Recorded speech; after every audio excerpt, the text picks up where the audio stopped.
My boyfriend and I are both big sports fans, but his obsession with superstitions has gotten so intense it's taking over his life, and I'm not sure I want to be with someone who puts that above everything else. I, 24 female, have been dating my boyfriend, 24 male, for 17 months, and we have lived together for 5 months. He is a wonderful guy and he treats me great and doesn't have a mean bone in his body. We get along with each other's friends and families and we have the same sense of humor and common goals and beliefs. I know we are young and I don't want to rush, but I love him and can really see a future with him. There is just one problem that I feel is getting in the way. It may seem like such a stupid and insignificant problem because he doesn't hit me or cheat on me or use drugs or alcohol to excess. But it's really affecting our relationship. My boyfriend is obsessed with sports and is really superstitious when it comes to his teams. We live in Massachusetts and he is obsessed with the Red Sox, the Bruins, the Celtics, the Patriots and the Revolution. I like sports as well, but he takes it to a whole different level. He gets superstitious and has routines and things he does because he believes it will help his team win.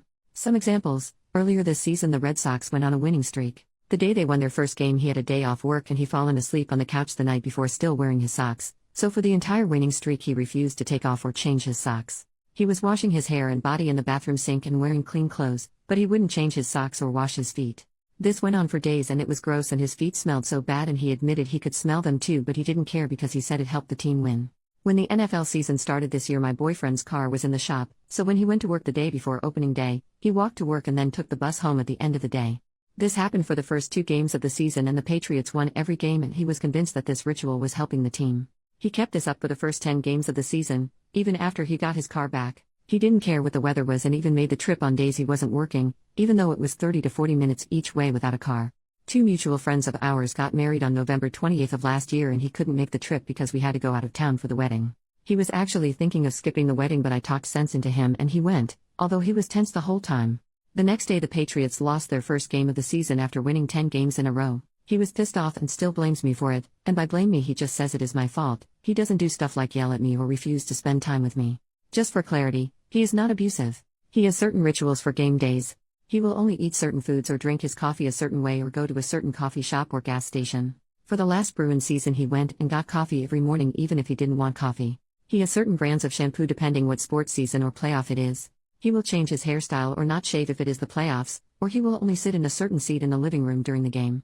When we moved in together I moved in with him because my lease was up but he still had 6 months left on his. The plan was that after 6 months we would find a bigger place. I have an almost new living room set with a couch, love seat and 2 recliners. His living room furniture is ripped and on the verge of breaking. He insisted on keeping his because he doesn't know the temperament of my furniture when it comes to the teams. Seriously. I am not trying to be snobby because mine is newer, but his is being held together with pieces of wood and duct tape and has holes in it. I know compromise is important and at the time it wasn't a hill I wanted to die on, so I agreed to keep his furniture and give mine to my parents because they were looking for replacements, but now in the big picture I see why it was a problem. Another example is our wedding. We aren't planning on being engaged or married yet, but we have talked about the future. He has said that if we ever get married and engaged, the proposal and wedding would have to be on days when none of his teams are playing because he doesn't want the wedding to influence a game or winning streak or something, because we can't have a wedding every day for the team to win. So far he thinks July or August because 3 of the 5 teams, Bruins, Patriots and Celtics, are on the off-season and there will probably be a day when the Red Sox and Revolution aren't playing. He can't guarantee it will be a Saturday though. I am not saying anything for now because we aren't at the wedding or engagement stage, but it bothers me that he is so serious about this that it would affect our wedding. If we did get married and it was a game day I wouldn't even mind getting married sometime before the game was on and then have TV with the game at our reception. As I said, I'm a sports fan also, and I like the same teams he does. I enjoy watching sports but I think he takes it too far. These are just some examples, there are many others. I have tried talking about this and he's saying I don't understand how important all this is. As I said, he doesn't pick fights with me or yell or mope or anything and he doesn't get emotionally or physically abusive. His family members are sports fans also and they say he has always been like this. Although they don't take it as far as him and they thought he was being dumb with the walking to work so the Patriots would win. I convinced him to talk to a therapist about these compulsions and that included couples therapy where we could talk, and he agreed to go, but the therapist said he didn't have a problem and was normal, and yes, he was honest in therapy, at least when I was there. I wanted a second opinion so I picked a therapist and the same thing happened. So now he is convinced that he doesn't have a problem and I just don't understand. Like I said, he is wonderful in every other way. He is a good person, he isn't a snob to anyone and he treats me well and doesn't cheat or be abusive. He spends time with me and is attentive. And even when we debate about his sports obsession he doesn't yell or get mean. I love him very much and I can see a future for us. I enjoy watching games with him.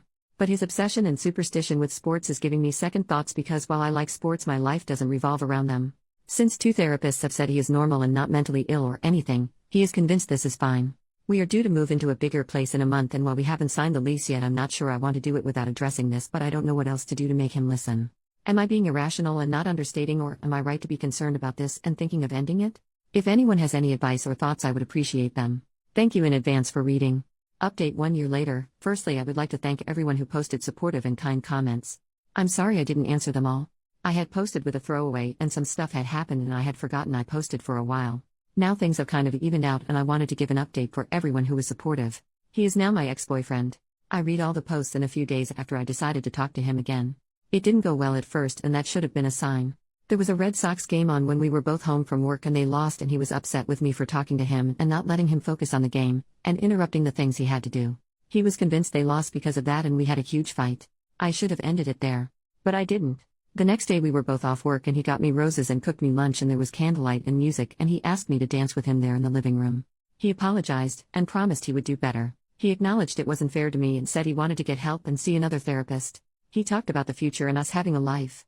I stupidly listened. He did make an appointment with a therapist. He talked with me about his feelings and how I was feeling.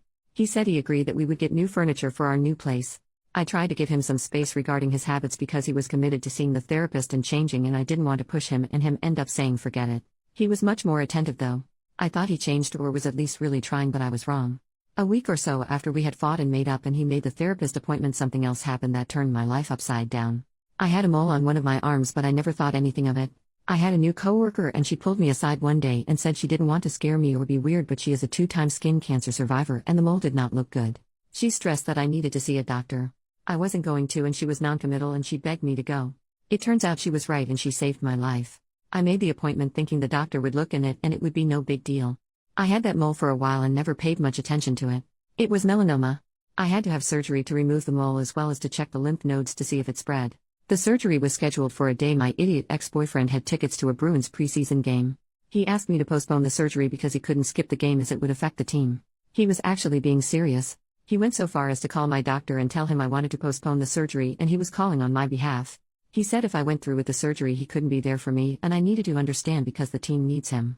Then he actually freaking told me that I could not sit in his recliner the day I was scheduled to come home from the hospital because the Pats were playing and he needed to sit there for game day. I would have to take the broken couch.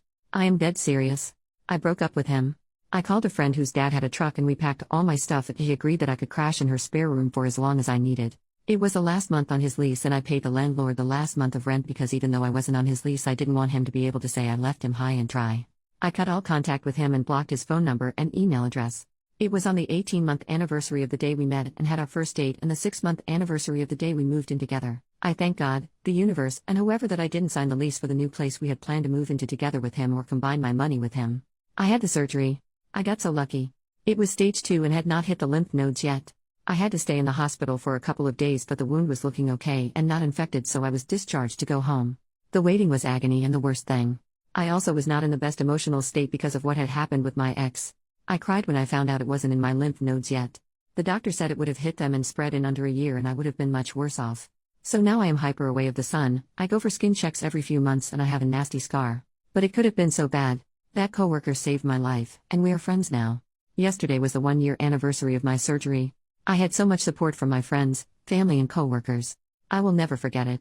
Once I recovered and went back to work, I got a small promotion. I started night school for college last month, while I work full-time during the day. I've taken up rock climbing and last month I started night school. It will really help my career and I am excited about it. I'm single since I broke up with my ex, but on Monday I had an impromptu date at the juice bar with a guy I'd bumped into at the gym. It felt good just to be social again and he seemed nice. That's my update. I want to thank everyone again. I haven't seen or talked to my ex since I broke up with him and left.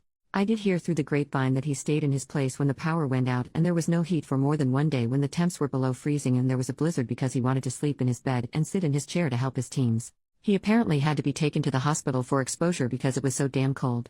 If he doesn't want to change, that's his problem and not mine now.